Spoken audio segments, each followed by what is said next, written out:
She doesn't want to be eating her pizza ball. So we're gonna. It's okay to eat. Just share.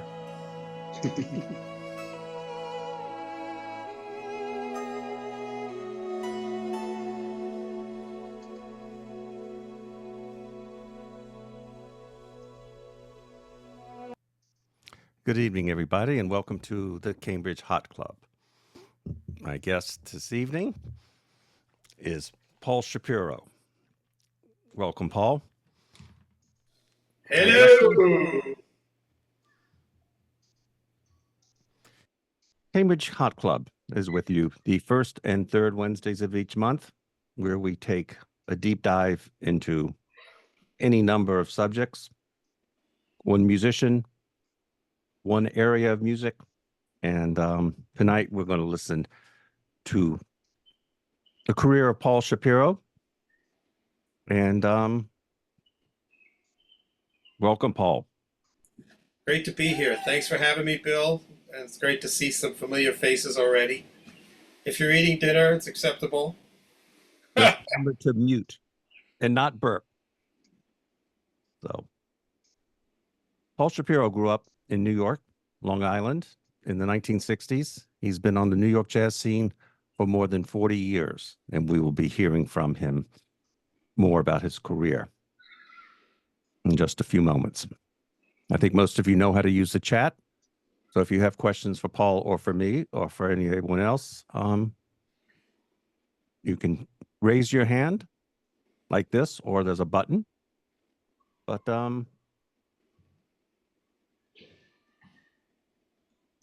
let's start with one of your records.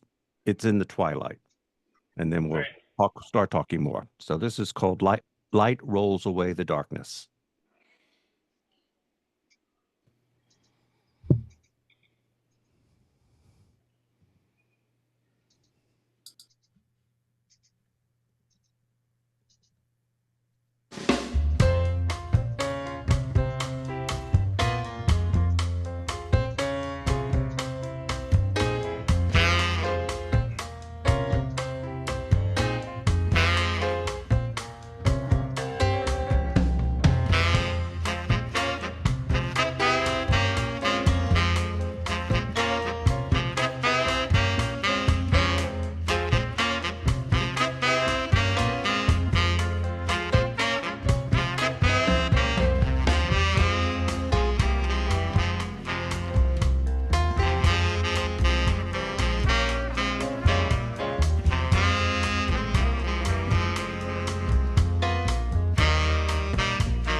And that's called Light Rolls Away the Darkness.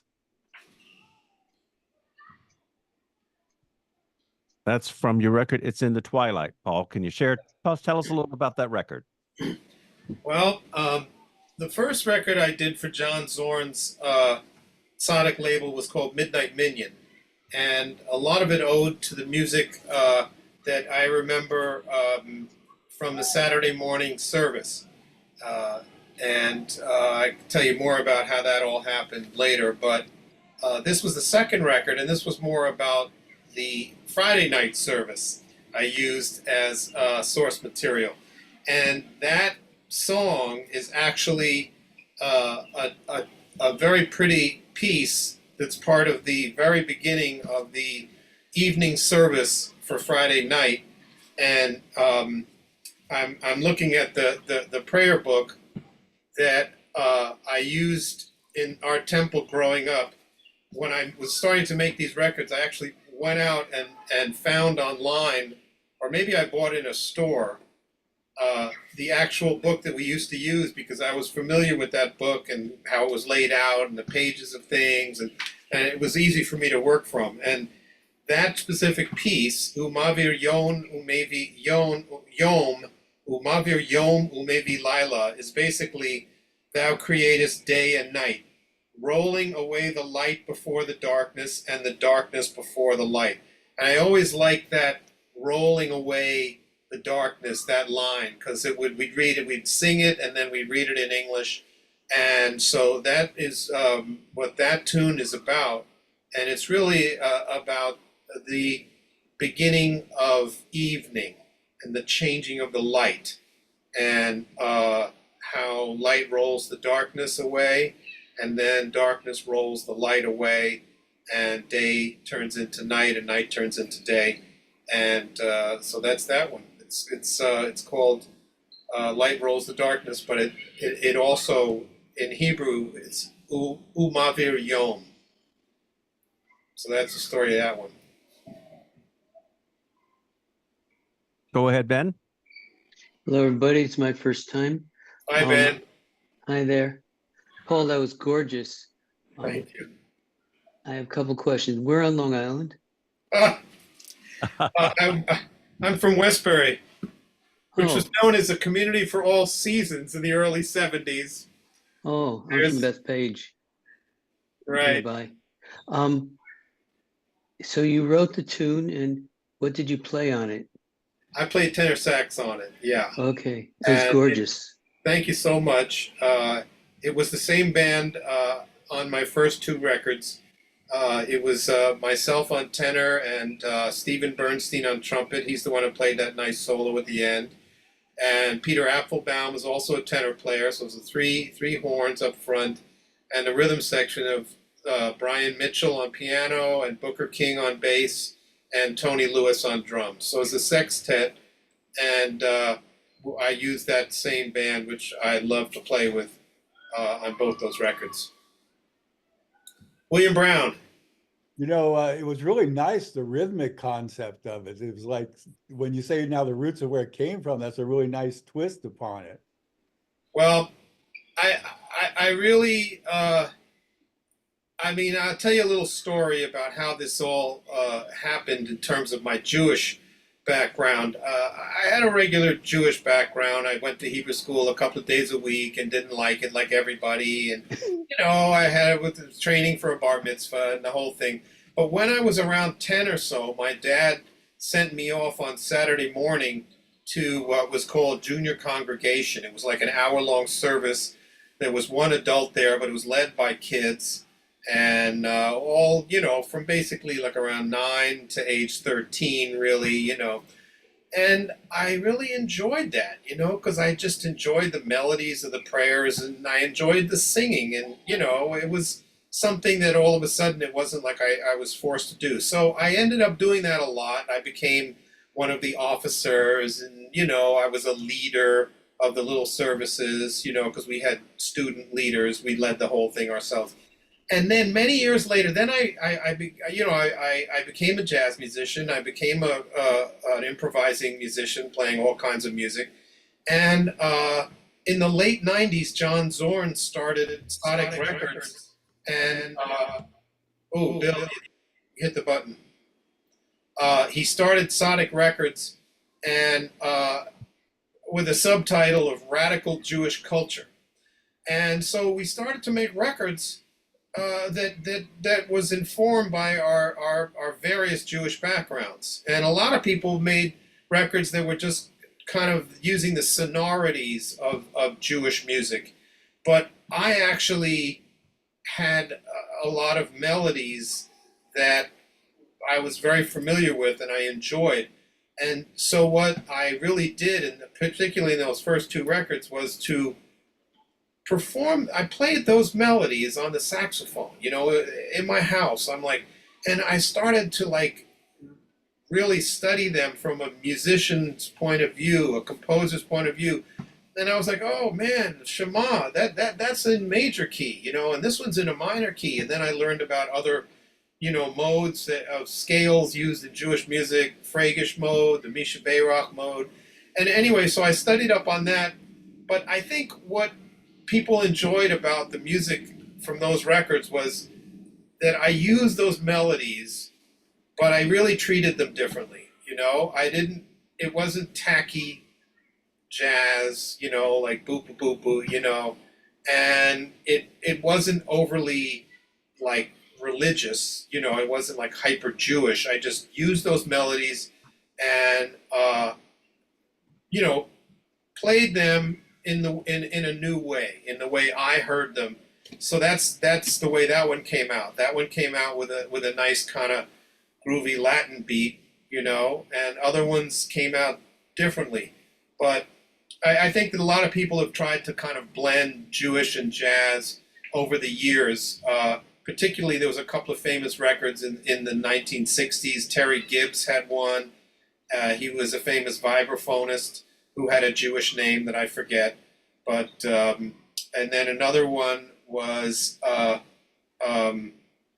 Shelly Manne, who was a famous drummer in Los Angeles, and he made a famous record. And those are pretty well known. But for the most part, a lot of people that tried to combine jazz and Jewish, it got a little hokey. So I was definitely working on trying to make it honest and actually related to what I was hearing inside my head, instead of just trying to, you know, kind of make some cute little, you know, crossover thing. That's my excuse. No, it's really excellent. You weren't going to do it. Cab Calloway and Slim Gaylord did. Well, that's another story. We'll get to that. But that's more of the vocal and the crossover that I just adore. That was my third record called Right. Essen, which of course means eat in Yiddish. Anybody know what fressen means? The difference between Essen and fressen? Tell us, Ben. People eating and animals eating. That's right. Fressen is to eat like an animal, and Essen is to eat. So when you fress, you know, you eat like there's no tomorrow. Hi, Sandy. What's up? Paul, I also wondered whether you felt, when you talk about growing up in Westbury, whether there were other influences besides going to the temple on the weekend that you felt within the community that added to your musical Well, there's proclivities. no question that Westbury was a community that had many different nationalities, and that was what was so great about it. And so I had many influences, especially African American, because there was a lot of Jewish folks and African American folks. There was a sizable Italian population. But you know, I listened to a lot of. I think my African American background in music was more than a typical white kid on Long Island, because it was a wonderfully diverse community, and I played with African American musicians. I had my music teacher in high school was African American who was classical and jazz based, and he brought in some very cool people. He brought in a guy named Frank Foster, who some of you guys know was one of the famous Basie band saxophonists. He came to Westbury High School. And there was a guy named, because my teacher, Leon Dodson, African American, brought him in to do his program. There was another guy who you've heard of, Ray Copeland. Ray Copeland played with Monk, and he was a great trumpet player. And sadly, he got like Bell's palsy, and so he had to stop playing. But he created a method book, and he came to Westbury High School and gave us worked with us with the jazz band, and showed us some things, and so that was definitely part of my experience there. And you helped. We have a few questions. While we're talking about your childhood, was your family life, were your parents, siblings, was there a lot of music? I mean, we both grew up around the same time where there was, Yeah, I think there was a lot of music in our house. It wasn't a highly musical family. My mother played some piano, and she was very good at playing songs for 4-year-olds. No, I'm not dissing my mother, but she was really good at making up little, oh, let's be elephants now, boom, boom, boom, boom, boom, boom, and oh, let's run, you know what I mean? She was pretty much a key of C, moving from C to G a lot, and back, but she started her career as a nursery school teacher when I was nursery school age myself. I was the youngest in the family, and she started as the music teacher. So she had, and she also was on the board of something called the Westbury Car Place Concert Association, which brought in mostly classical musicians for concerts, and so there was definitely music, and of course playing records. And I had 2 older sisters, so a lot of my upbringing musically was listening to the AM radio, to WABC and WMCA, and we listened to that a lot, and that is really embedded in our consciousness. As '60s kids, yes, there was Grateful Dead and all the bands and stuff like that, but early on, it was all of that music we heard on the radio every day, all those hits that were often the musicians on them were the Wrecking Crew. I recommend that movie if anybody hasn't seen it. It's fabulous. But all the session musicians out in California that basically played on our whole history up until, sort of with Beatles. The Beatles brought in the era of the band that wrote their own music and played their own music. But before then, a lot of the music was not written by the people that sang it, and it was not performed by them either. They were the singers, and maybe sometimes the writers. But anyway, so a lot of what I heard was what was coming out of the radio. Before we go back to more music, we have 2 questions. One from Justin. He wants to know about your early jazz enthusiasms. Oh, we're going to get to that. Yeah. But some of my there was a piano player named Jeff Cohen who lived in Westbury, and he was a friend of my sister's. So he was a little older than me, and he laid some records on them that ended up with me, and I just played them all the time and loved them. And a couple of them I have ready for us to queue up because they were early favorites. One was a Rahsaan Roland Kirk record called Volunteered Slavery, and another one was a Yusef Lateef record called Detroit. And they were all records made by really great jazz musicians. Both those guys are heroes. But it was also records they made in the late 60s and 70s when they weren't just playing, kind of standards and bop and post bop. They were writing. Yusef Lateef was writing his own music, and a bunch of it was over funk rhythms and stuff. And Rahsaan Roland Kirk was doing outrageous covers of pop tunes like "Say a Little Prayer" and "Ain't No Sunshine," and all kinds of things that were on, in the contemporary milieu at the time, and he was just blowing them out of the water. So those were some of my really earliest ones. In college, I found more tenor players. I love Lester Young. I listened to a lot of Sonny Rollins. We all listened to a lot of John Coltrane. But I also loved, different guys. I heard Dewey Redman several times when I was at college playing with Keith Jarrett when he would come through town. I was lucky enough to see several times. So he's a great favorite of mine. And Joe Henderson. And I love Pharoah Sanders. He was an early favorite.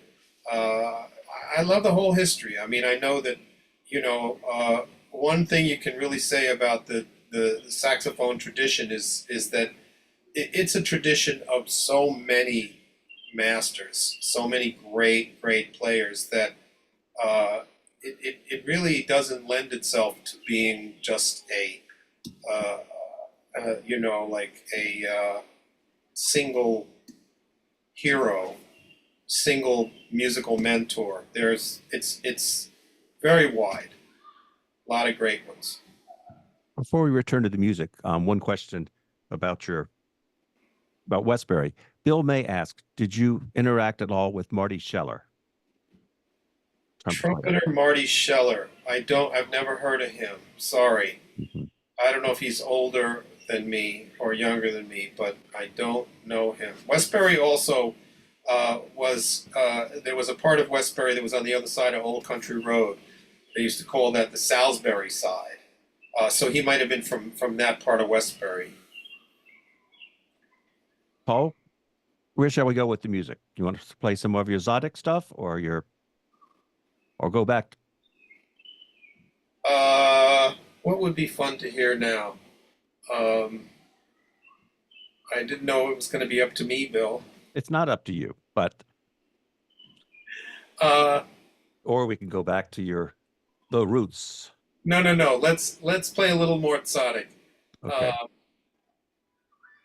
I think. Let me see. You talked about Sim Shalom earlier, as well as Amidah. And one thing I love in Amidah, when you talk about the sonorities, I guess your kind of free improvisation. Yeah, Amidah is let's play that one.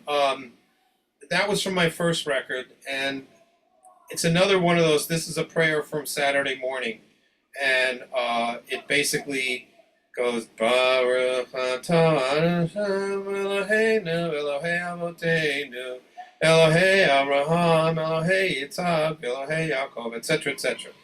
And when it's done, certain congregations just sing it, but other ones, after they sing the first part, then there's a silent part that happens, and it's really kind of a mumbling thing, where the tradition is everybody's reading it by themselves and they're davening, and they're reading fast. I never got to that level, but they're like, and usually at the beginning of a paragraph or at the end of the paragraph, sometimes that's where the voice rises. So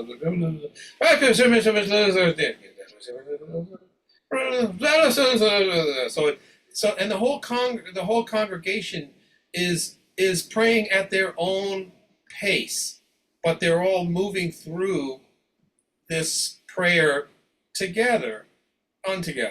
So I'm thinking to myself, well, maybe we play this together, like in 3-part harmony, with the rhythm section kind of cooking underneath, and then we'll all start to improvise after that together, like we are in one of those congregations doing that in-out, mumble, not mumble, silent, not silent thing. So let's listen to this one. You'll hear the melody is stated, and then we all kind of just congregate, and we go off in our own prayer world and interact with each other and not interact with each other, and then we return to the melody at the end, and that's the whole piece.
Amida. Paul Shapiro, our guest tonight. Thank you so much for spending an evening with us. My pleasure. And I have a frog in my throat, coughing, swallowing. So anyway, Midnight Minion is your first or second record with Zadig? First one. First one. And you and John go way back before these recordings, correct? Absolutely. I knew John in the early 80s. We were all hanging around in the East Village, and I was playing with the Microscopic Septet, and sometimes there were gigs that he would be on and I would be on with the Micros, as we called them, and I just knew him from the neighborhood. And he was actually in the original Microscopic Septet for a little while, but our paths didn't cross in that band, but we crossed definitely in the Lower East Side jazz music scene.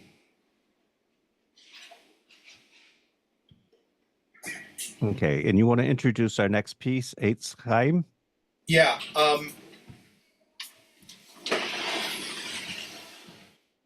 And if there are Sorry. any other questions, Sorry, I'll just introduce Eitz Chaim He. This is an interesting story. When in 1985, I was living in the East Village on Ludlow Street, and my family at that point, my parents had retired and moved to Florida permanently, and I collected my grandmother's 1920 Steinway, so I had to get a new apartment for my piano. Most people get pianos for their apartment, but I got an apartment for my piano anyway.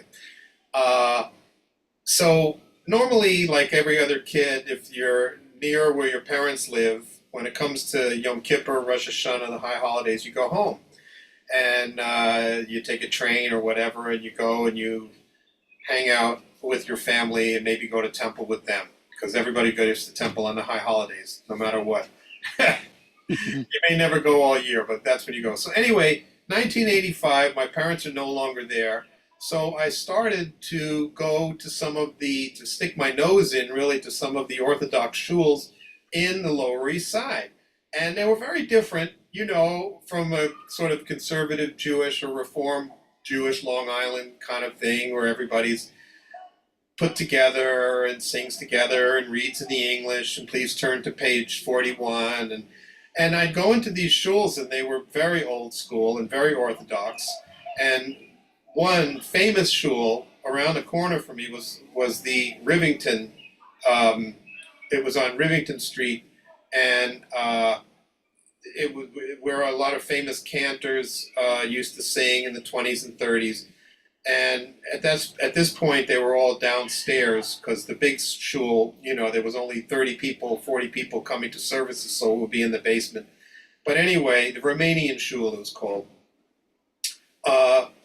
And I went there, and I could sort of follow along, but they're basically all just praying. Nobody's singing. They're all just doing their mumble thing, But the one song that they sang all together was a favorite of mine already and a favorite of my father's, which was called Eitz Chaim He, which means tree of life.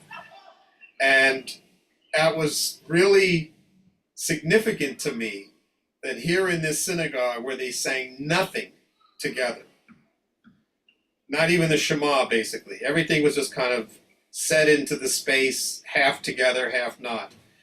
That's their style. But they sang Eitz Chaim He. So I decided to do it on Midnight Minion as kind of a late night jazz ballad. And let's give her a listen, Bill.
Absolutely beautiful. Beautiful, Paul. Thank you. I gotta give shout outs to my wonderful musicians in that band. That was Stephen Bernstein on trumpet. I sounded like he was playing a slide trumpet on that one. And Peter Applebaum on tenor, and Brian Mitchell on piano, and Booker King on bass, and Tony Lewis on drums. And that's a favorite. That's a favorite. Should we do one more from the from this kind of music before we move on, Bill? Sure. Mm-hmm. I'd like to do Haftorah Prelude. This is a famous melody that every Jewish kid who has a bar mitzvah learns. It's the melody before the reading of the Torah, and it uses a trope, a kind of a musical notation, an old system of musical notation based on certain patterns of intervals that repeat at different times. And this is the one that goes da da da da da da da da da da da da da da da da da da etc. So we did it like a Latin jazz mambo. But people really get into it because they're listening to it. They go, "What is that? I know that melody. What is that? What is that?" They come running over. What is that? And then they realize, oh, it's that. That's what I sang for my bar mitzvah. Right. Before we go to music, any questions, comments? Okay. Music.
Thank you, thank you, thank you. I got one more from this series.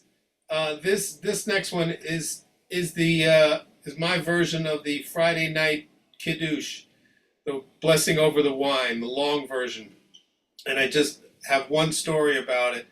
I got to play it. I played several times at the Jewish Culture Festival in Krakow, Poland, and they have a big end of festival gig on Soroka Street, which is the heart of what used to be the Jewish Quarter, which is now still the Jewish Quarter. Josh Roseman knows it, and it's renewing itself and becoming the Yiddish Quarter again in its own unique way. But when they have that concert and you play, you're playing for literally like 14, 15,000 people. It's just everybody that is there in the city practically comes to this gig. And I played this piece, and I swear I was just thinking about all of the Jewish people of Poland and of Europe, Germany, all the countries, and how their voices were silenced. And there were no more Friday night kiddishes for these people.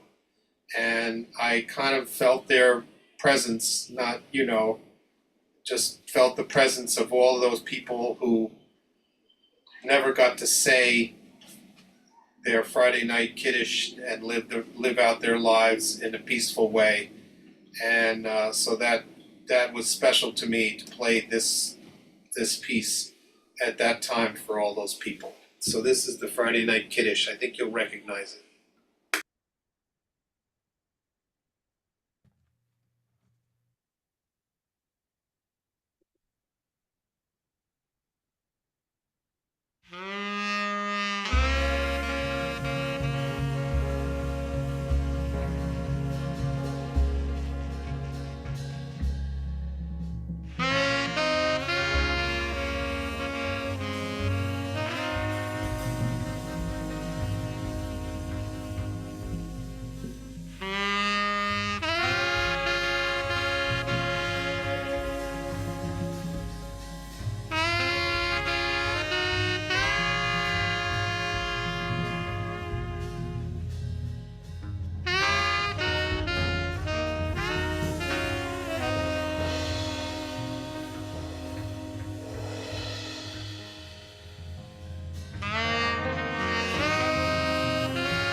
Guys recognize that melody? Absolutely beautiful. Just wonderful. I think we should wake everybody up with a little. My next project after those two records was a record called Essen, which means eat in Yiddish. And it featured Bobby Floyd, who was dearly missed, passed away about 10 years ago. But we made this record before he passed, and Cilla Owens, a wonderful singer who still works with me on a regular basis, was on it, and the same rhythm section as before. And Ut de Zay was done by Cab Calloway, and before him, it was really a Russian folk song. Ut de Zay net the Schneider, which is, that's the, Ut de Zay means that's the way in Yiddish. Ut de Zay. And I went through the Ut de Zay says the Schneider, he's the, Ut de Zay says the tailor, Ut de Zay, it goes through different professions. But this is our version of basically Cab Calloway's take on it, done amazingly by Bobby Floyd, who had an amazing career, sang with the Rolling Stones, backed up every major person you could ever believe. Anyway, hit it, Bill.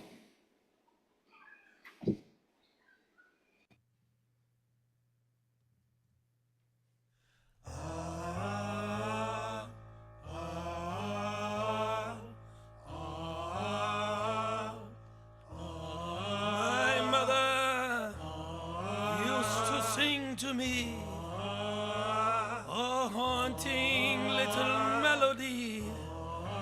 Nobody knows where it came from or where it was composed.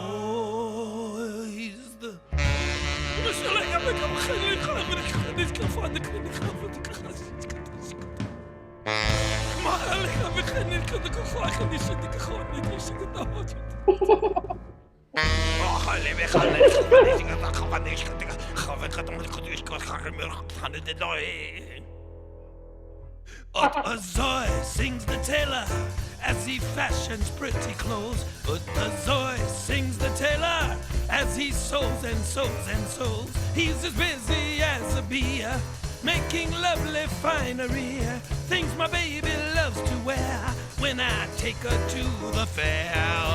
Zoy sings the tailor, and it means that's so I would not buy the things he's made her, sings the tailor of the Zoy.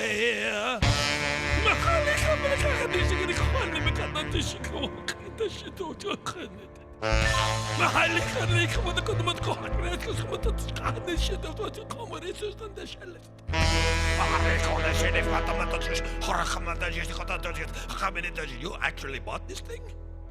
Boolab shadaba daba, boolab shabama daba, bang, bang, bang, bang, shalaba.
Yes.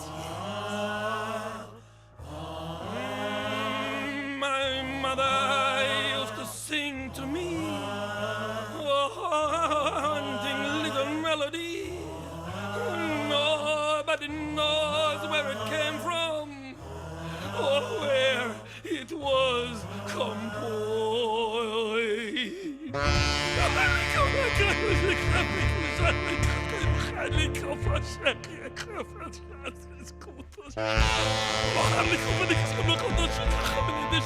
I make such nice things for you.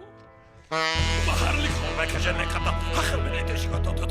you ever thought about the listening with the force and the catastrophe and horror of the touches? Highly humanity, the sausage, the hoffers, the conish, the flashes, the cautious, the laughers in a nice ivory. Otazoy sings the tailor as he fashions pretty clothes. Otazoy sings the tailor as he sews and sews and sews. He's as busy as a bee, making lovely finery, things my baby loves to wear. When I take her down the stairs, Otazoy sings the tailor, and it means that's the way. When I buy the things he's made her, sings the tailor, Otazoy.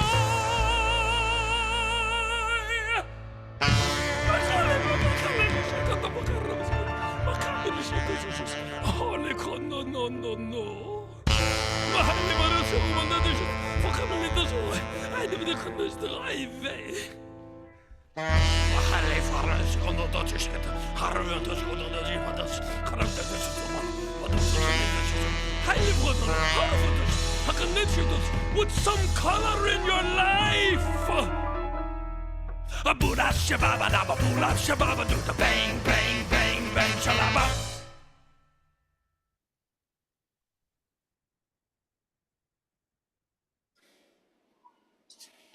The great Bobby Floyd.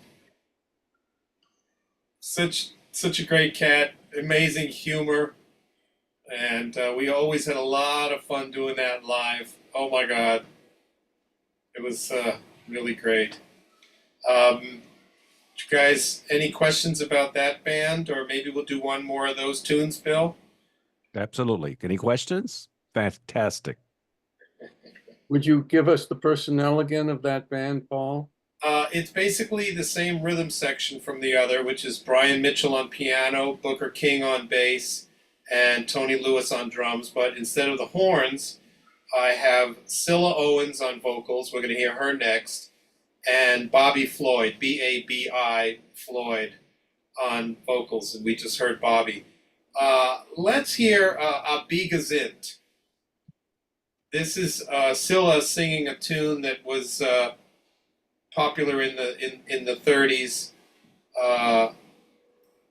Cab did it, and also another singer who is escaping my mind. She was Red Norvo's wife. What is her name again? Mildred Bailey? Mildred Bailey, thank you. Yeah, Mildred Bailey did it, and we did a kind of a version based on Mildred Bailey's. But you'll hear the wonderful Scylla Owens on this one. Before we go, this is relatively active band on what you're doing. So, absolutely. I still work with this band, and we play a lot in the city. We do parties and stuff, and we play at City Winery every now and then. And recently, in the last couple of years, I have added another singer, Eleanor Risa, who is a fabulous Yiddishist. And we do stuff like Barry Sisters. I don't know if you guys remember who they were, but they were kind of a Jewish sister team that was kind of like the Andrews Sisters kind of thing, but they sang in Yiddish, and it was very 1940s, 50s, so it was Yiddish with English sprinkled with Yiddish, because things were changing then, very melting pot assimilation happening where people were speaking Yiddish in the home, but they were speaking English where they worked or in their communities, larger communities. So the Barry Sisters were really fabulous, and we've been doing a lot of their music. And one little story about that was I was watching The Marvelous Mrs. Maisel, and they were playing this most amazing music. They were playing Barry Sisters music, and they were playing other music from the late 50s.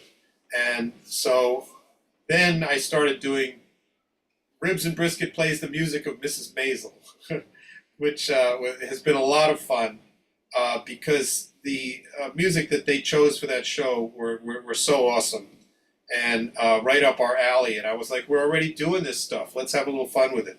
But anyway, here is a Bigazint, which is one of the numbers we still play because we love it.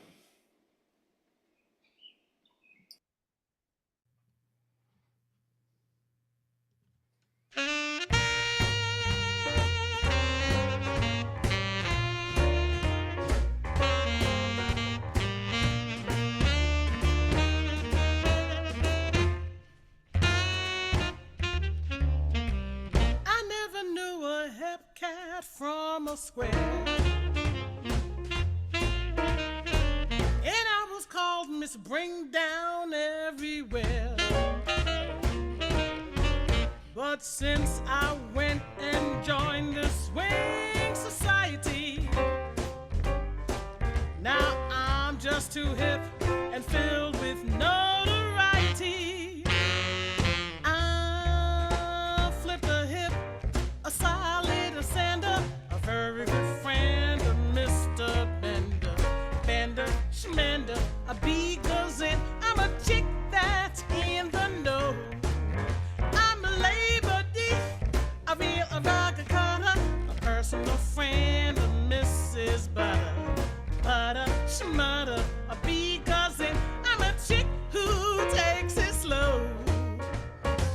Dig my togs, they're sure the best. In winter, everything is lined with fleece. I went out west and did my best. Had to come back east to spread some grease. I'm a kneeler, spiller, a gasser, a killer, a very close friend of Mr. Mitchell Miller. Miller, Schmiller, a Bigazint. I'm a chick who's on the go.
I'll flap the hop, a solid lender, a very good friend of Mr. Zender. Zender, Schmender, a Bigazint. I'm a chick who's on the go. I'm like Stash the Pash, a real a fine a fella, a very good friend of Mr. Mellow. Mellow, Schmellow, a bee does it. I'm a chick who takes it slow. Always eats the best of food. I just call it junk. I lay my head down on a feathery bed. Call it strictly a bung. I'm a dealer, spill, just a gas or a killer. A very good friend, a singer, swinger, man, Shamilla, baby Miller, Shamilla, a bee gunsy. I'm a chick who's in the know.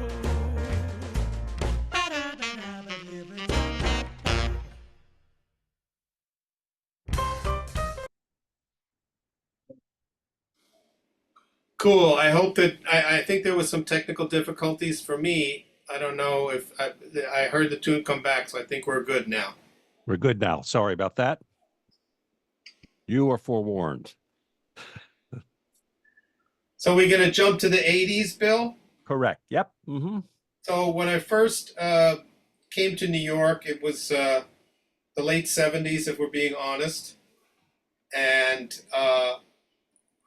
I was interested. I was a jazz musician. I wanted to play jazz, but I also wanted to play something that was relevant to me because I, of course, grew up with rock and with funk and with R&B. So, and I was in the East Village where there was a lot of avant-garde music, avant-garde jazz, and early punk rock.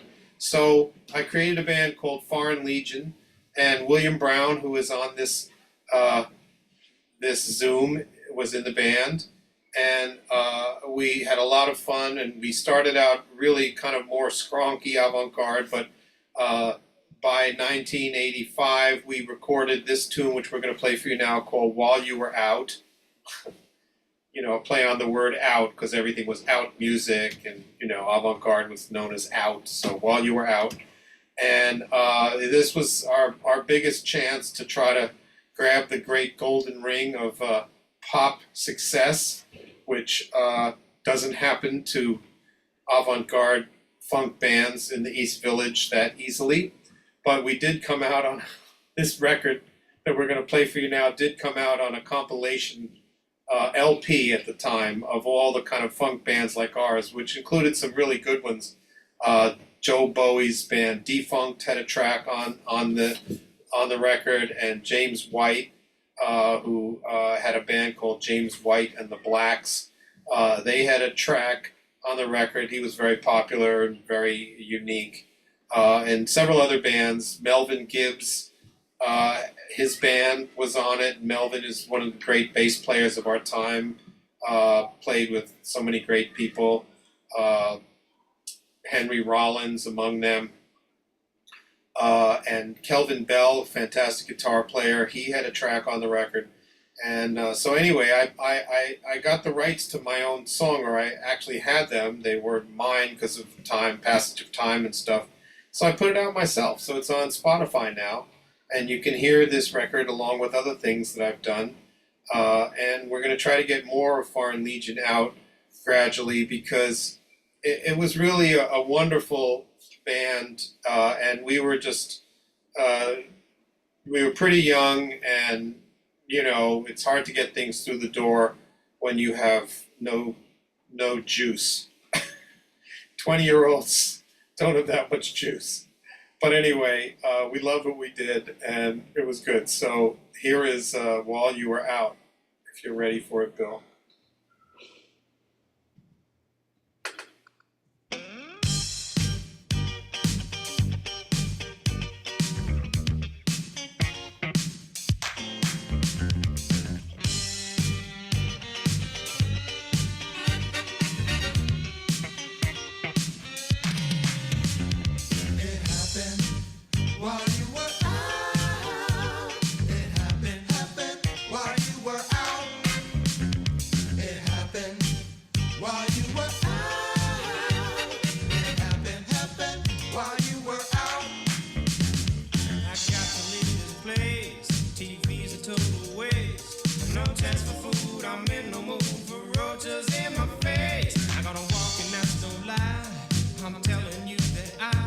I don't feel too good, never understood her telling me goodbye.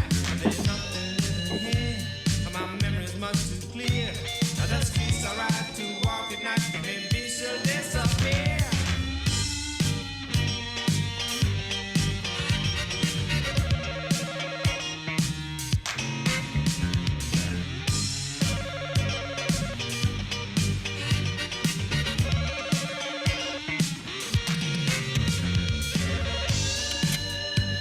Hi, this is Lexington 46328. Leave me a message. Don't forget to wait for the beat. Hi, give me a call just to talk before I go, because I won't see you for a couple weeks, so I'd like to talk to you on the phone or something. Go see a movie, but I'm busy and you're busy, so I don't know if that will happen. Just call me up, and I'll be happy. I'll see you later. Ciao.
I'm gonna walk and that's no lie.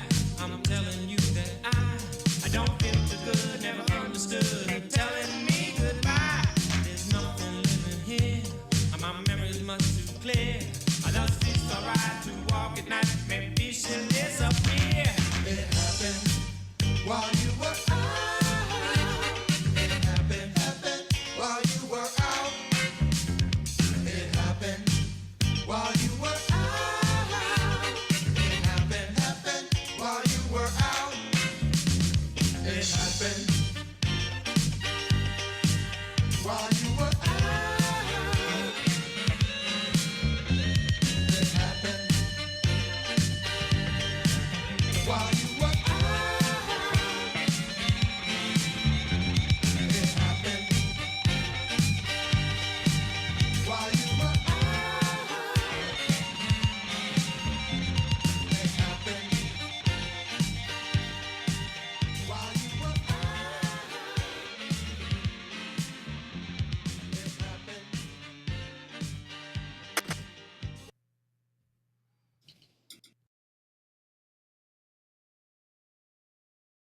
The Foreign Legion.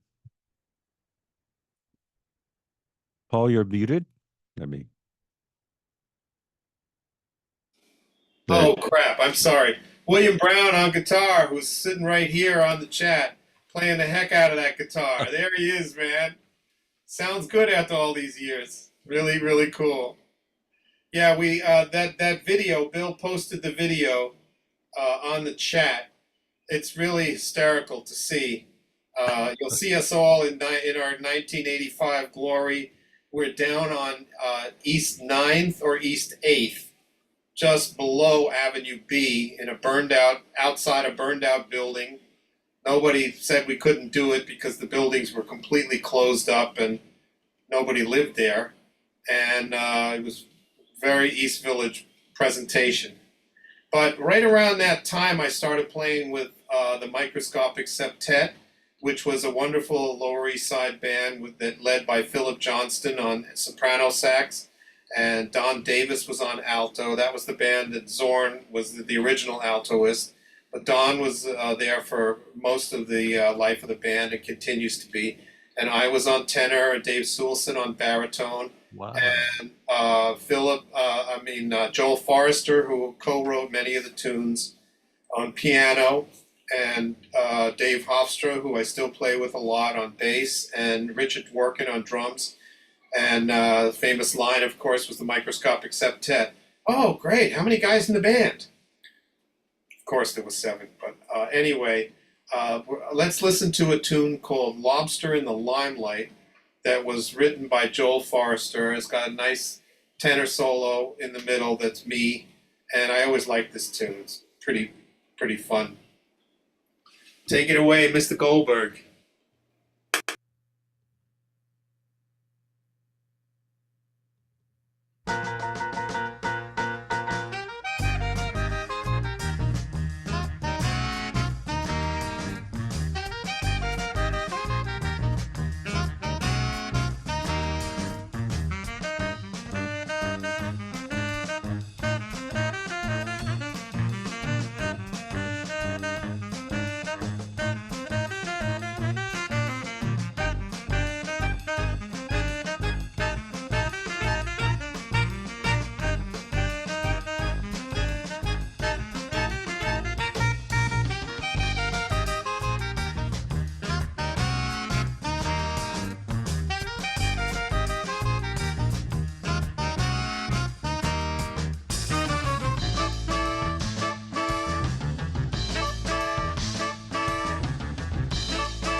Some pretty flavorful music, huh? As a friend of mine wrote in the chat, he wrote, "Wasn't this used as a theme song for a radio or TV show?" And I wrote him back that yes, the Micros played, Joel Forrester, the piano player, wrote several themes for NPR's Fresh Air. And I played on them, and Fresh Air used them for years and years. Of course, it was a buyout, so we never saw any more money for it, but that's just the wonderfulness of the music business. You do something, and sometimes they play it forever, and if you actually retain some ownership, you could actually, buy a subway token with that money. But now you can't buy a subway token with that money. Anyway, that's neither here nor there. Just the wonderful music business. But I always loved hearing it on Fresh Air. It made me very happy. So we're gonna segue. That was we're going through the. We could spend a lot more time with Foreign Legion, the Avant Funk Band, and the Micros, but we're gonna move ahead. In the early 90s, I started to get studio work, working with a lot of the new producers, young guys that were basically DJs that became producers and made, tracks that people rapped on and danced to and all that stuff. And a lot of the older studio guys, they were entrenched in their world, and this was an opportunity for me because I basically felt that, I didn't kind of come in and do what everybody else did. I really tried to listen to what was going on in these tracks and to react to them and come up with something interesting for these people. So this one is a track that I happen to particularly like. I was called into the studio, and it was for a producer named Louie, and it ended up, it was actually for a Queen Latifah record. So this is a track that I played on. It's got a lot of my saxophone on it, and the artist is Queen Latifah as she was emerging. She wasn't really famous yet. She was really, really getting there. She was not a megastar yet. This was like her second record, I think. Anyway, I'll tell you a little story about the making of that, which is interesting. But here is Enough of the Rough Stuff.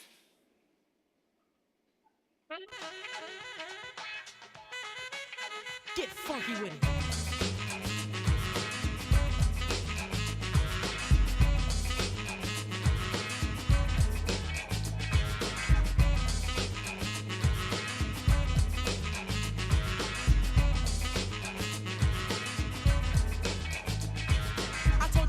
You burn when you play with fire, so take off your hats. Matter of fact, hail the new sire. You're hungry as hell, so I'm cooking up the chowder. It's laced with ingredients that come out like gunpowder. Pump, pump, lick a shot. Then I got the order. I'm running for the border for causing disorder. Pump, pump, lick a shot.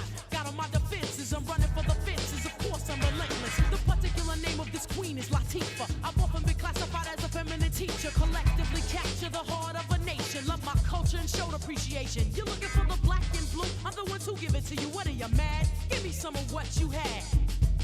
You can huff, huff, puff, puff, and bluff, bluff, but I got enough of the rough stuff.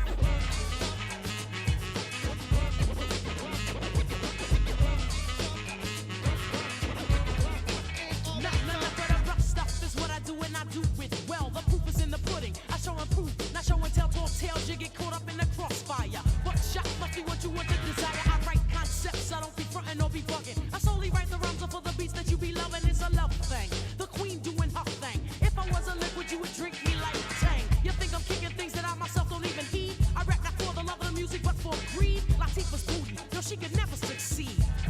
She, you watch me do it and boom it, the flavor unit will snap next. You want me listen to lingo, you think about the cassette. You're starving, cause you ain't had enough. That's right, enough of the rough stuff.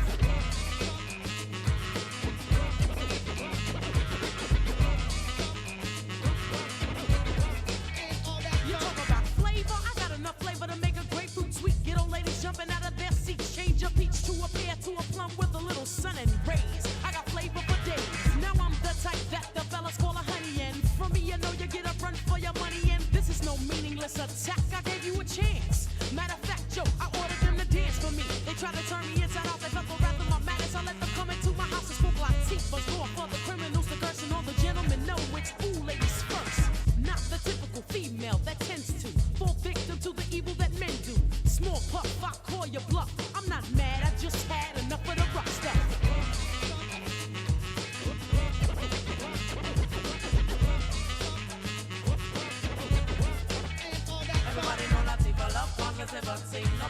positivity, erase negativity. Me coming at the dance, I'm a nice up a ring. Me rolling with the play for unit for scene. As a black woman, me want equality. Equality and the freedom to be me. Me have a mother, Rita, owns me call her mommy. Like a brother and sister, Angelo and Kelly. Big brother in them last, but they call him Winky. Plus me, daddy, and you have family. Not for a black planet, not for a black country. Only for one God, one tribe, one destiny. Cease!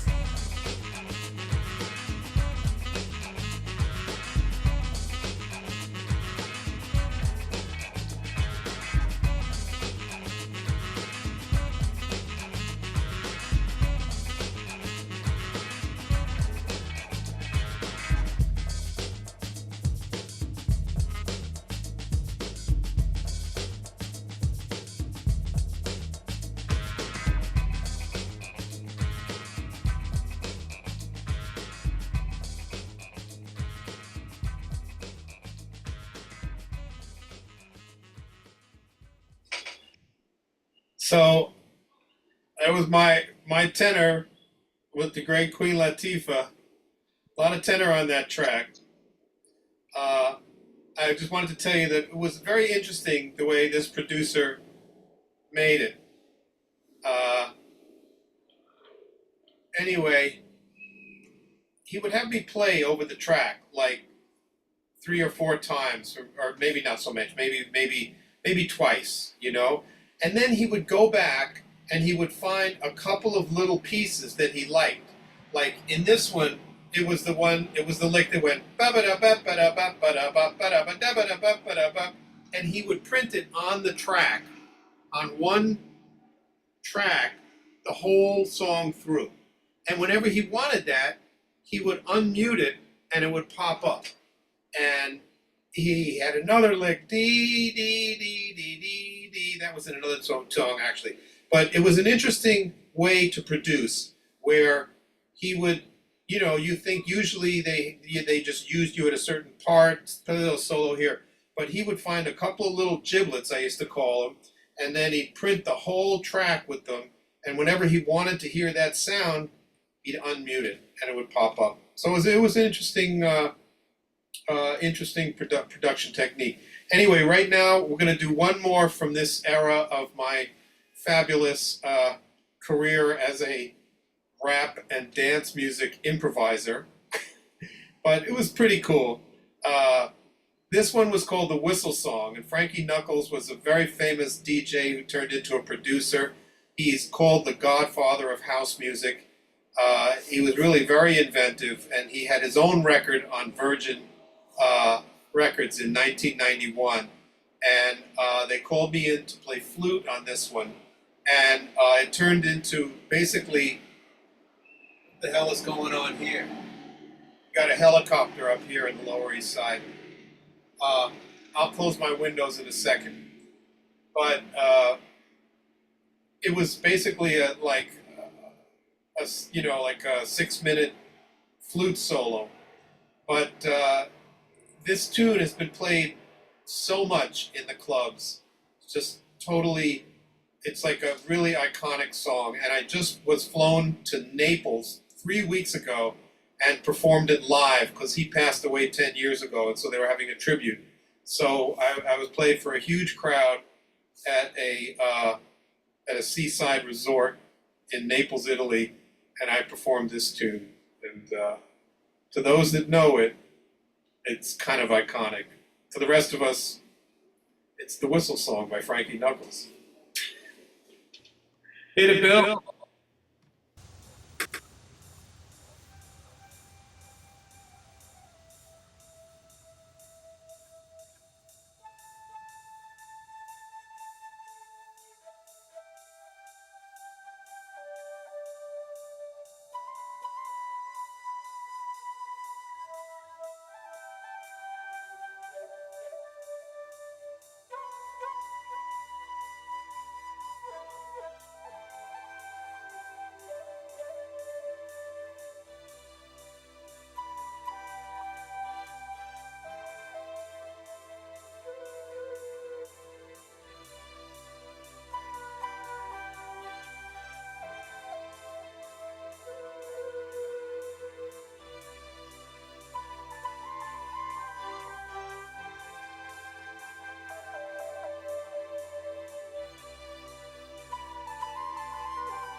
Anyway, that goes on forever, so we don't have to listen to it. But it was really nice to play on, and it was improvisation. It was just Kyoto and I have several long solos like that, and that was kind of rare. Most of the time, instrumental. You get your little 4 bars or 8 bars, but there was like 100 bars of that one. So that was pretty special. Do you have odd ones handy, Bill? Yes, I do. Yes, I do. This is another good story. I played a recording with a wonderful, wonderful Japanese composer named Yoko Kanno, and this was for an anime, a very famous anime called Cowboy Bebop, and she was a great composer, and we did this out at Van Gelder Studios. Rudy Van Gelder was alive, and it was in his studio. It was fantastic. And this one had Mark Soskin on piano, Booker King on bass, and Bobby Previtt on drums, myself on tenor. And it's a pretty neat little track. And the funny thing is that kids know this now. This is really kind of iconic in this world of anime that some people are completely nuts about. And it's like if I were to play this for a 30-something crowd, half of them would know it, which is kind of bizarre because people our age have no idea, but this one lives with the Ute. Okay, hit it, Bill.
Well, that was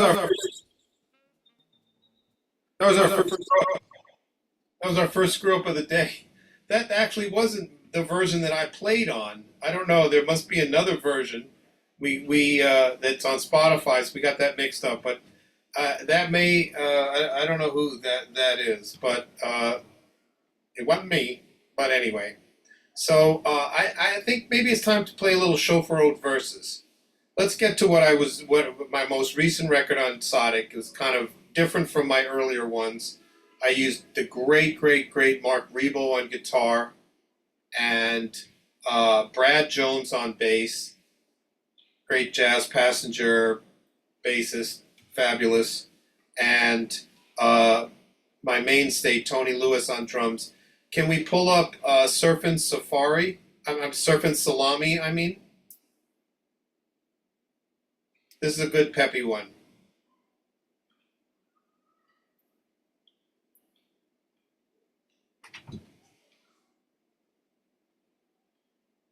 Can't hear you, Bill. You muted, Bill. Okay, thank you. Now I'm not. Just want to reintroduce our guest tonight, Paul Shapiro, multi-instrumentalist, has been on the New York jazz scene for more than 40 years. Thanks so much for coming up tonight. My pleasure, Bill. Great to see everybody. Communicate via chat. Any questions? Comments? Paul, I did find the other odd ones by the seatbelts. Just play a little bit of that and then fade it out. Just hear my solo, because I think I like my version better. Okay. Okay. We'll A-B them.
Yeah, I gotta admit it. I like that one better.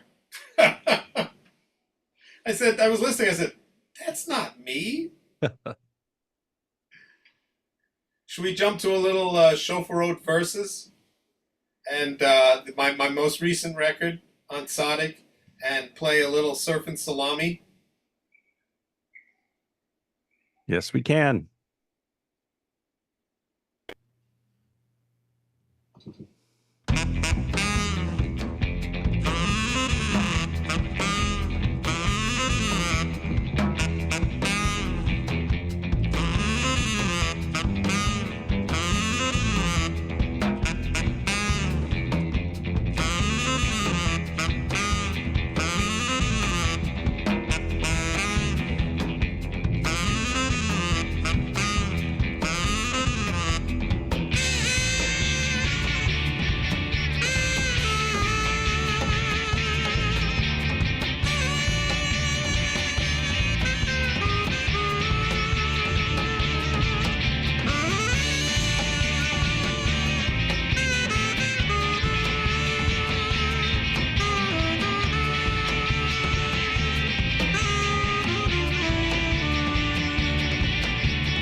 That was from Chauffeur Road Verses. That's Mark Rebo on guitar.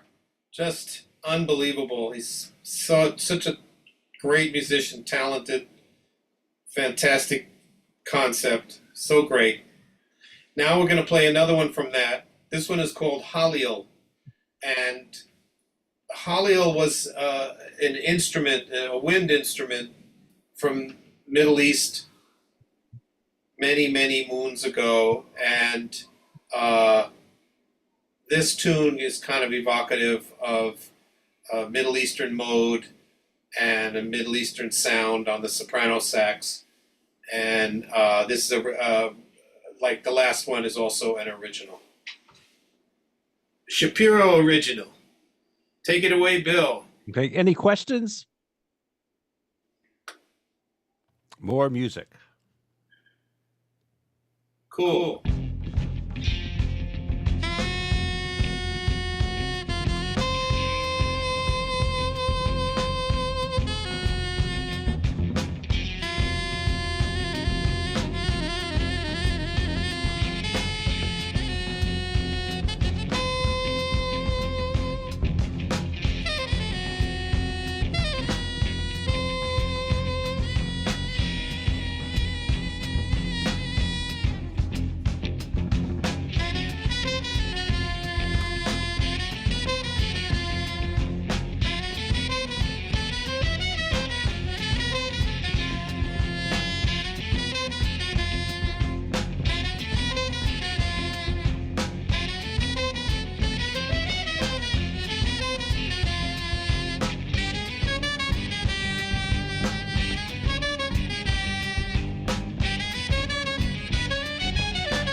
I do like that piece. I must admit.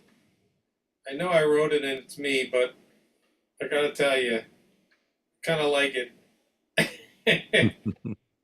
There was a question about from Justin.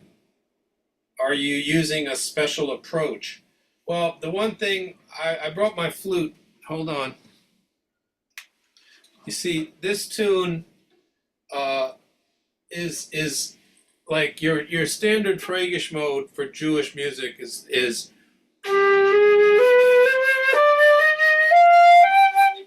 you know, it's a flatted second and a major third.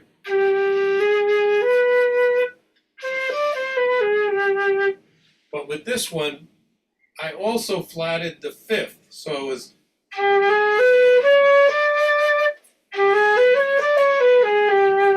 instead of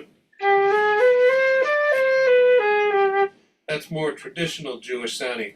But I also flatted the fifth, which is a favorite blue note of jazz musicians and Middle Eastern playing too. So that sounds like this.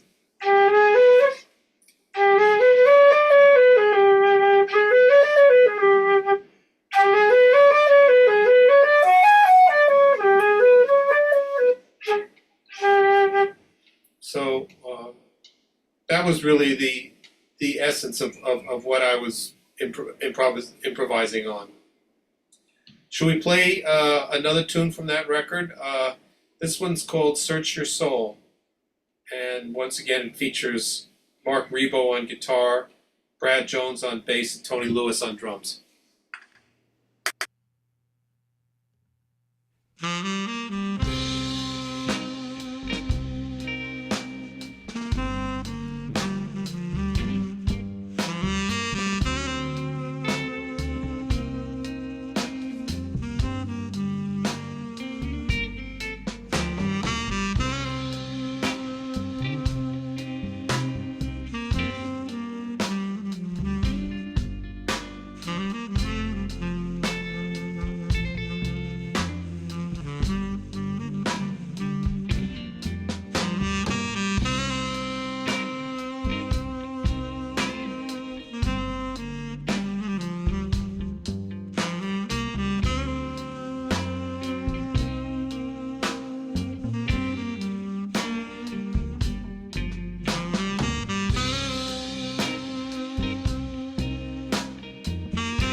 Hey, I see some friends has popped in. My man Jerry Corman, who we'll hear from. I have something to play that Jerry's on soon. And Arthur Levy, how are you, man? You got a couple of CDs in your room, huh? Just a couple. Arthur is a great producer who was involved in a big double CD at least, or a quadruple CD called From Avenue A to the Great White Way that introduced me to a lot of the music that I ended up using, redoing on Essen, and stuff that just influenced me greatly. They really, on that double record, they had many of the great Yiddish and jazz classics going back from the 20s all the way into the 50s. And you gonna pull out the master for us right now, or are you just hiding, Arthur? So, Paul, Arthur is who I'm supposed to blame for the music we play? Yes, a lot of it. Amazing. He helped to reintroduce me to it. A lot of it, some of it I knew already. Actually, Henry Sapoznik produced that collection. And we all know Henry Sapoznik, or you should all know Henry Sapoznik. Yeah, but you had something to do with it too, didn't you? Yeah, I executive produced it at Sony, at Columbia Legacy for Sony Music. We put out the From Avenue A to the Great White Way, and we put out the Abe Schwartz, the Klezmer King, and we put out a reissue of the Dave Tarras Tanz, which was on Epic Records in 1955, 56, something like The that. Musical Brothers. Yeah, Yes. I didn't see you at, Michael Winograd has recently redone that whole record live. Did you know that? Tons. Yeah. I knew it, but Yeah, it was, I guess was it at the Knitting Factory or? it was at a theater. Was it at I can't remember where it was, but anyway, those were really great records. And Avenue A and the Great White Way.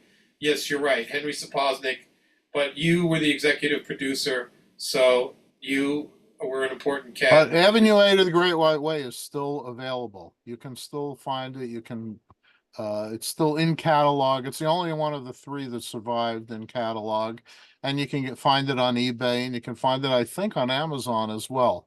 From Avenue A to the Great White Way. Yeah, it's really it goes through. It starts with, Lena Palestrina, all this stuff from the 20s, and then it gets into the Benny Goodman, Jewish jungle stuff, and the Cab Calloway Otta Zoy is on that, and Abi Gazint, and the Slim Gaylord ones, Duncan Bagel, Matzo Balls, Meshuggah Mambo is not on it. But lots of great stuff is on that. It's a really great record, and it's a celebration of, like the title says, From Avenue A. It's a celebration of the the great Yiddish theater of downtown Yiddish theater of that era. Very much so, very much so. I mean that was a very formative period for American theater. What. Just basic Broadway, a lot of that started, in the Second Avenue theaters and Avenue A and the Jewish Yiddish theaters. A lot of stars that later ended up in regular Broadway, and a lot of composers. Everybody cut their teeth down there, and a lot of what we understand to be Broadway now has roots in that. So that's really a great record to listen to. And Cliff just posted it on Amazon where you can get it. And also, I just want to say that shameless self-promotion, but the 4 records that we've been listening to a lot of mine on John Zorn's Tzaddik label, just as of this September, are available on Spotify and Apple and all the other distribution services. And that's really great because at first, we all don't like Spotify because they make so much damn money and don't pay us anything. But it's become the only game in town, and people don't have CD players anymore. I mean, for the most part, you know, you buy a computer, you have to buy an extra adapter to play your damn CDs, you know, and so it's, Arthur does. what? Arthur has one. Yeah, right. And I'm I sure still he buy doesn't And have- and and vinyl. and cars, automobiles don't have CD players. It's That's true. the big thing. Depends Yeah. how old your car is. Well, I'm that's saying true. new cars from Europe and America and Japan do not have CD players. Yeah, Period. Are Zodic records or any of Zorn's Zodic records still selling in material form? Because I have tons of them. Yeah, well, you know, the thing is that on Spotify you can actually buy CDs. yeah. You know, product, and so they do exist there. And I know that there are markets that are. I mean, I think Like CD Baby. CD Baby is also a retailer of CDs. yeah, and they're streaming now. You know, you can do a non-CD release on CD Baby. But it's become a streaming world, and so I'm glad that at least my stuff is available there, so that people can find it. You know, because at least things can happen that way. But anyway, in a little while, I want to play one more from Chauffeur Road Verses. This one is called "Get Me to the Shul on Time." Another original composition. It features the Misha Beirach mode of Jewish music, which is kind of like a minor mode.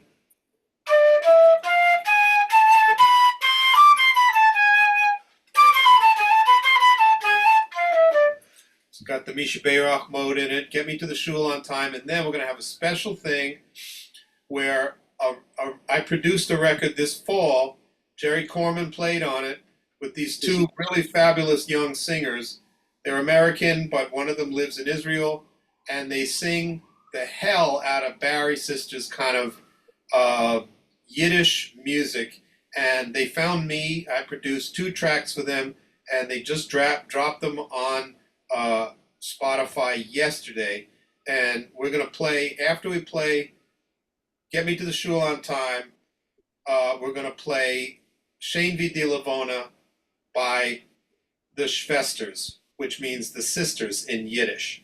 So first, Get Me to the Shul on Time, and then the Schwesters, brand new, produced by me, featuring Jerry Corman on piano, on Spotify. Take it away, Bill.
Oh, I love that.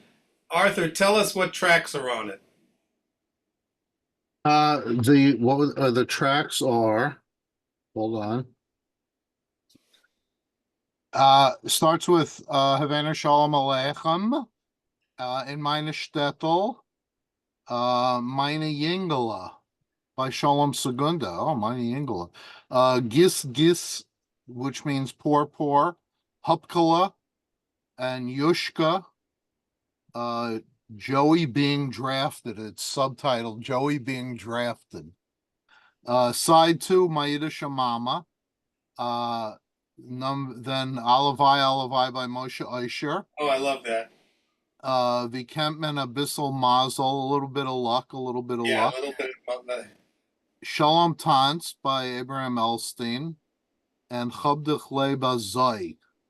All titles By that I don't know Rafael about. Hernandez. Rafael Hernandez. Of course, you know, his real name was Horace Shapiro, but you know. And the reason I have this is kidding. because here's Myrna and Claire on Delancey Street. And you can see the Lowe's Delancey. I think you sent me a picture of that once. Yes, I've because seen in the that corner, picture.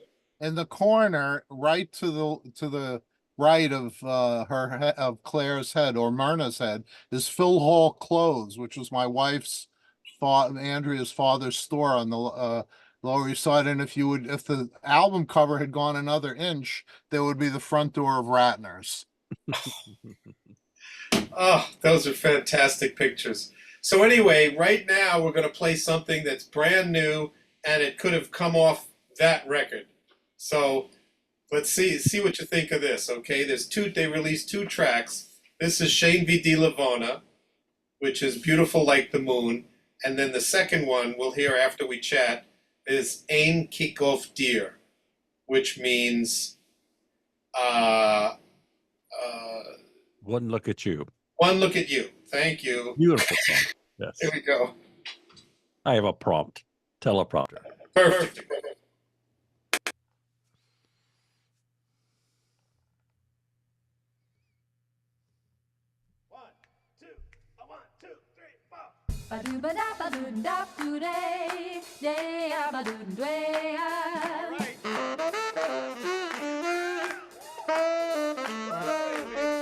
Schön wie die Levone, lechtig wie die Sternen, mit dem Himmel am Atune, bis die mir Ziege mein Glück hab ich gewinnen, wenn ich hab dich gefunden, scheint wie 1000 Zähne, was mein Herz beglüht. Deine Zähne, ich weiß so federlich, mit deine schöne Augen, deine Hände, deine herrlich. Oh, my one and only, like the moon above you. The stars remind me of you. The angels knew I loved you, so everything you do me.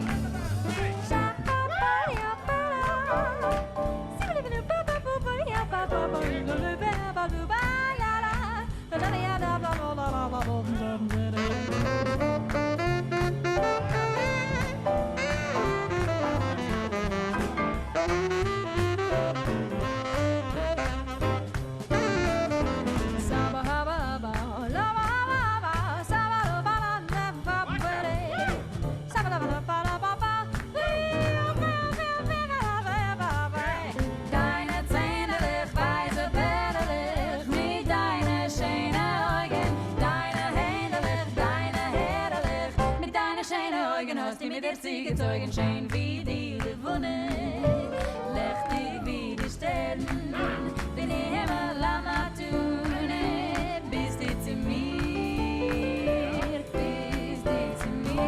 sie geschieht.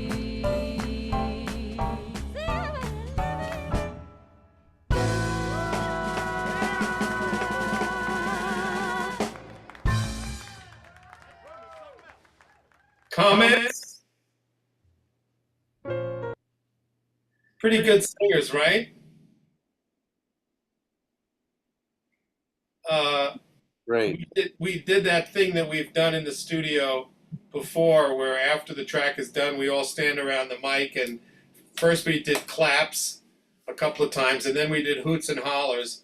So, and they even left in my count off at the beginning. 1, 2, 1, you know, so that's one of the things I like to do, is to try to keep it live in the music. And also it helps when you throw in a little hoots and hollers and audience kind of fun, because it kind of drives home the non-sterile aspect of it, you know, the people enjoying the music aspect.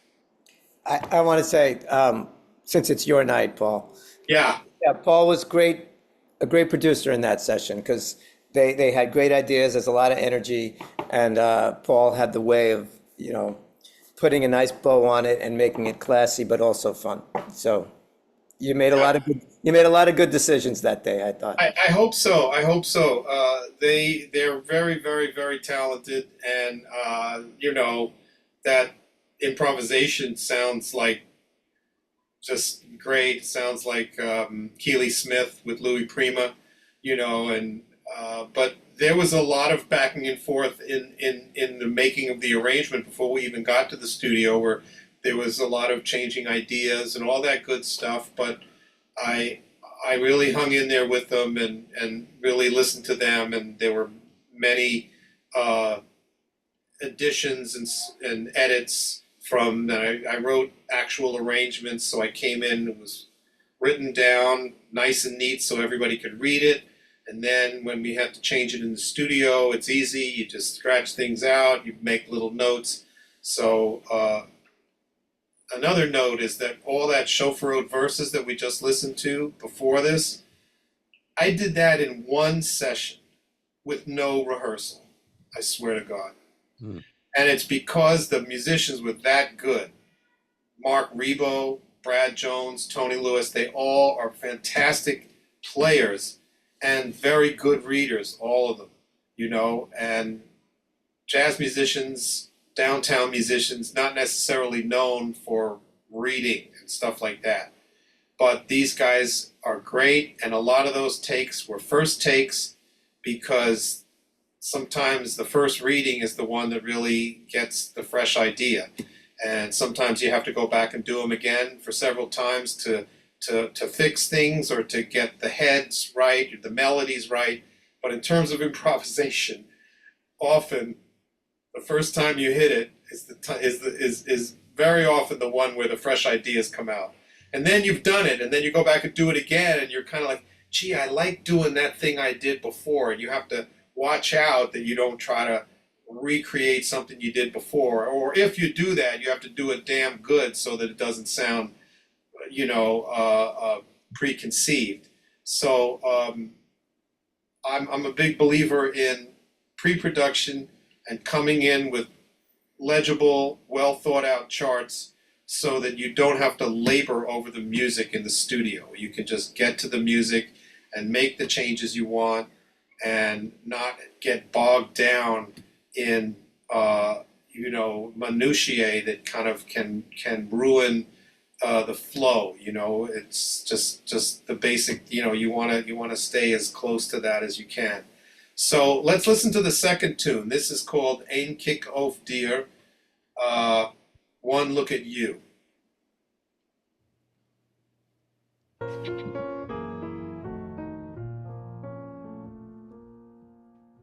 Ein Kick auf dir, mein Teil, ist schon genug.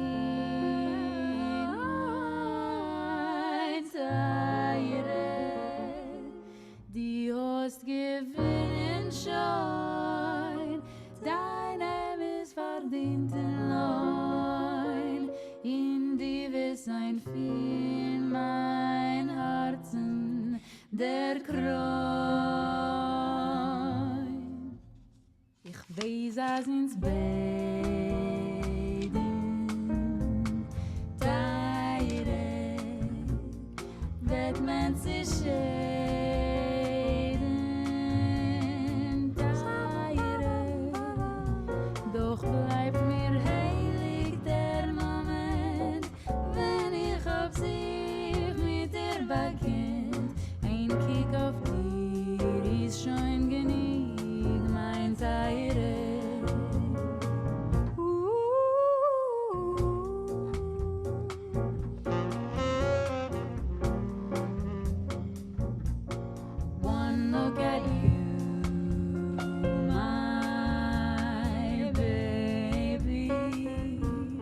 That's all I need, my baby. We both knew it from the start. I don't ever, ever, ever, ever wanna part. 'Cause you won the crown of my heart.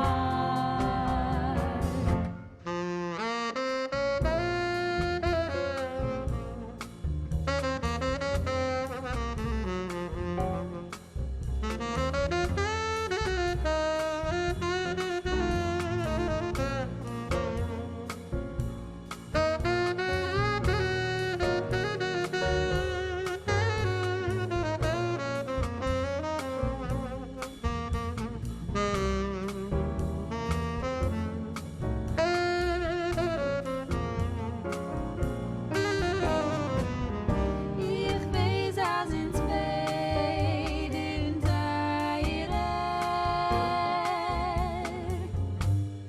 But when sie shade in Teile. But those moments you were mine, oh, they were heaven so divine. Ein Kick auf dir ist schon genick, mein Teile, mein Teile, mein Teile, mein Teile, mein Teile.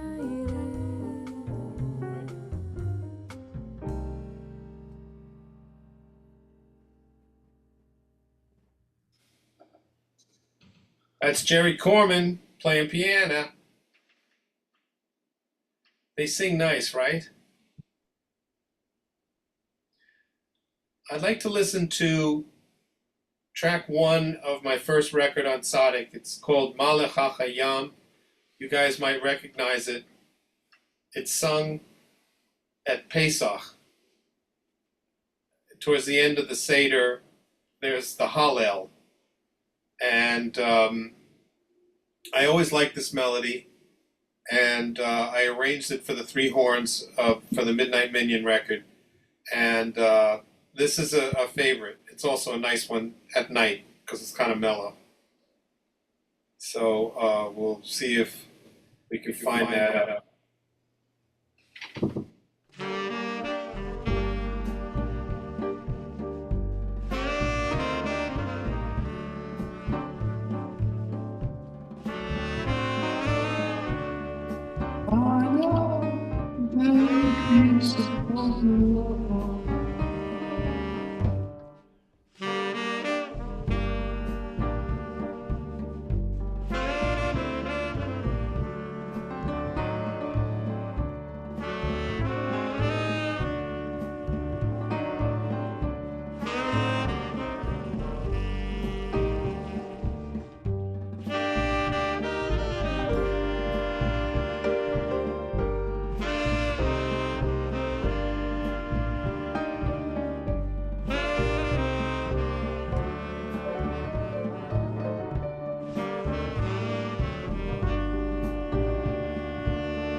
That's as close as you get to a Hebrew call and response. Call and response, that opening part of the Hallel from a very opening section of Hallel. Because when you're singing in Hebrew during the Shachar service, the other people go, Milifnei Adon, Milifnei Adon, Right. Skuli, all right, Skuli, all right, Right. Milifnei. Yes, that's true. Yeah, and it's got that thing. Lemine, oh my. Oh. Yeah. Friday morning, baby. Friday morning, Rosh Chodesh. We'll be singing Hallel. Well, it's true. That's when they do the Hallel is Rosh Hashanah. Yeah. All right. The next one I got for you is from the Midnight Minion record. It's an original composition. It's called Lester Young's Misha Beirach. And as I was talking about before with the Misha Beirach mode, it's kind of like the minor with a flatted fifth and a big step.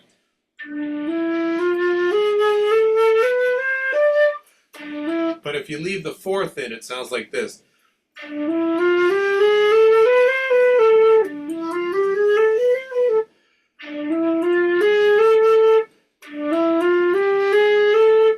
So I was working with that mode and I was just playing it. And then I said, this reminds me of Lester Young because he was very linear. He was like Coleman Hawkins was very horizontal, that kind of thing. But Lester was very, very, very linear.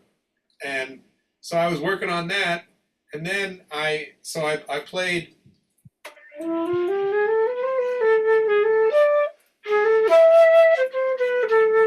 Then I played it from the fourth.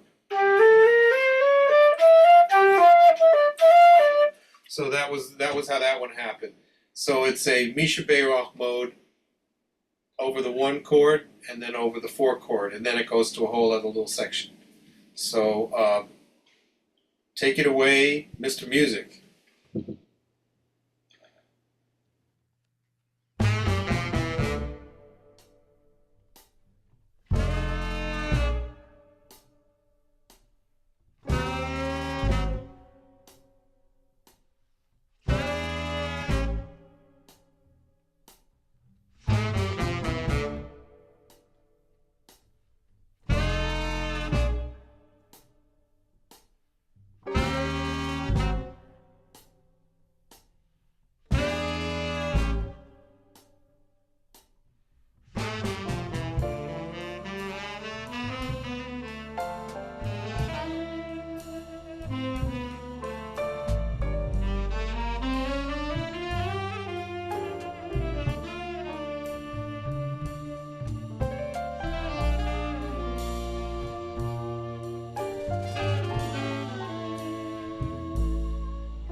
Beautiful music. Thank you, Paul. Wow. It's been really fun to hang out with you guys. A lot of knowledge here. A lot of good listeners. Should we do Oy Vey's Mir? Ah, the LP. Look at that, Arthur. No, that's the CD. Yeah, only CD never came out on. That's vinyl. right. Yeah. I thought when it was taking up all that space, I thought it was the LP. Yeah, that's it. It's a really, really great double CD. Again, Henry Sapoznik did great stuff. great work on this. Yeah. Great The other work. one he did was the Yiddish Radio Project. Yes. It's also great with all those commercials. Joe Winpole, Negan, but not the Barton Brothers, the actual commercial and the WHN signal, identification, station identifications, all really stuff from a long time ago. Should we play Oy Vey's Mir and call it a night? That's a good idea. Paul, thank you so much for all this great music you've made for decades and sharing it with us tonight.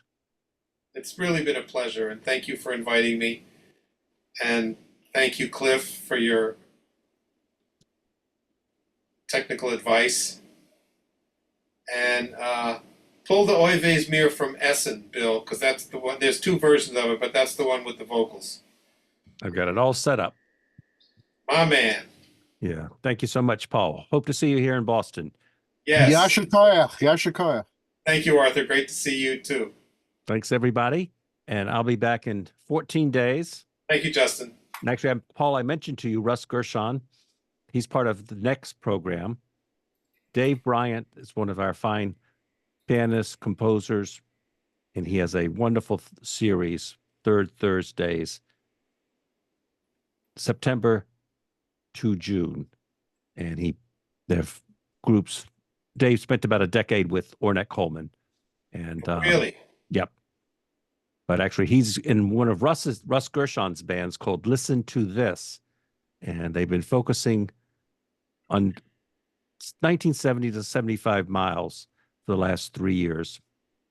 Jerome Dupree from many great bands set this group up. But this time they're going to go backwards into the late 1960s miles. And oh, boy. Well, I read in the New York Times from 1979 that you were the one that organized the 125-hour miles marathon on WKCR. I did, yes. Mm-hmm. The wonders of Google. I pulled that up.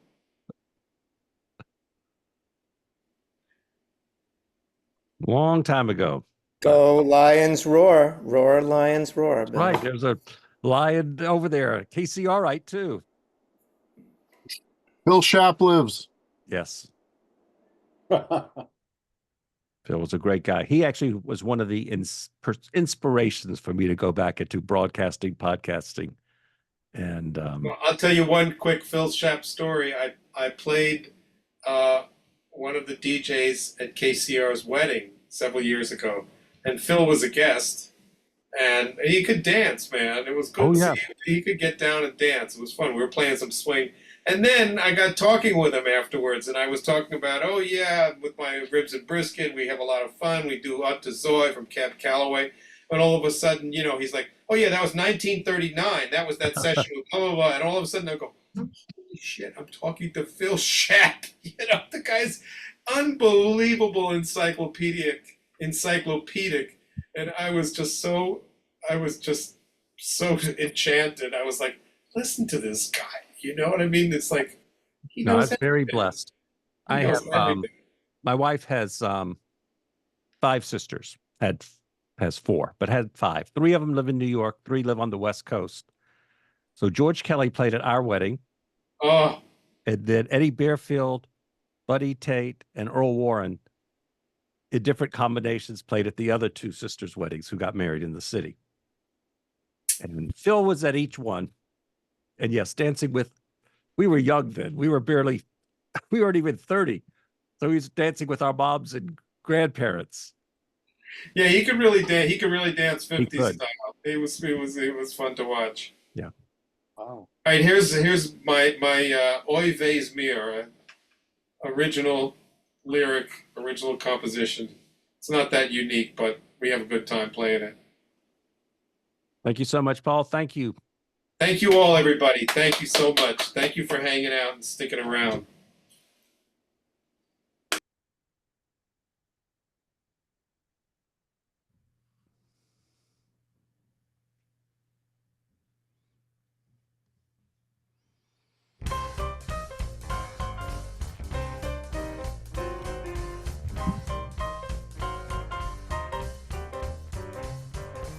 Oj, wees meer mijn sugar, jiddische kap. Oj, wees meer mijn sugar, jiddische kap. Oj, wees meer mijn sugar, jiddische kap. Oj, wees meer, oj, wees meer. Oj, wees meer mijn sugar, jiddische kap. Oj, wees meer mijn sugar, jiddische kap. Oj, wees meer mijn sugar, jiddische kap. Oj, wees meer, oj, wees meer. Cake cracking up in ya. Mees take a stunk in the ocean. Verkakte! Vermist, verstinken af. So this is your mama lotion? Oj, wees meer mijn sugar, jiddische kap. Oj, wees meer mijn sugar, jiddische kap. Oj, wees meer mijn sugar, jiddische kap. Oj, wees meer, oj, wees meer.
wees meer mijn sugar, jiddische kap. Oi, wees meer mijn sugar, jiddische kap. Oi, wees meer mijn sugar, jiddische kap. Oi, wees meer, oi, wees meer. Oi, wees meer mijn sugar, jiddische kap. Oi, wees meer mijn sugar, jiddische kap. Oi, wees meer mijn sugar, jiddische kap. Oi, wees meer, oi, wees meer. Gay cocking up in your means, take a stuk in the ocean. Verkakte, vermist, verstinken haar vet. So this is your mama lotion. Oi, wees meer mijn sugar, jiddische kap. Oi, wees meer mijn sugar, jiddische kap. Oi, wees meer mijn sugar, jiddische kap. Oi, wees meer, oi, wees meer. Oi, wees meer mijn sugar, jiddische kap. Oi, wees meer mijn sugar, jiddische kap. Oi, wees meer mijn sugar, jiddische kap. Oi, wees meer, oi, wees meer.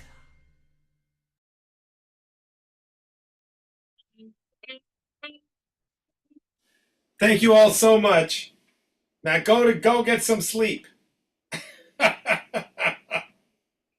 Tomorrow's another day. Can't hear you, Bill. Thank you so much. What a great show. What great music. Thank you. Great to see everybody. You put in the air. And one question to Ron. In the next 2 or 3 days, we'll get this up on YouTube. So, and all of the broadcasts over the last 2+ years, most of them, 95% are on YouTube. So, including Jerry Corman's program, but Jerry's dashed. So, And also, don't forget to listen to, you can find my music on Spotify if you're looking for it. Just Google me, Paul Shapiro. There's another Paul Shapiro that's got 3 tunes. It's not me. He's kind of a wimpy guy. God bless him. But just make sure you get the right Paul Shapiro. The real one. The real one. yes. Not the other Paul Shapiro. Next time I'll tell you my Hebrew name. Good night, everybody. Good night. Thanks a million, Bill. You're welcome. My pleasure. Okay. See you soon. Good night. Good night.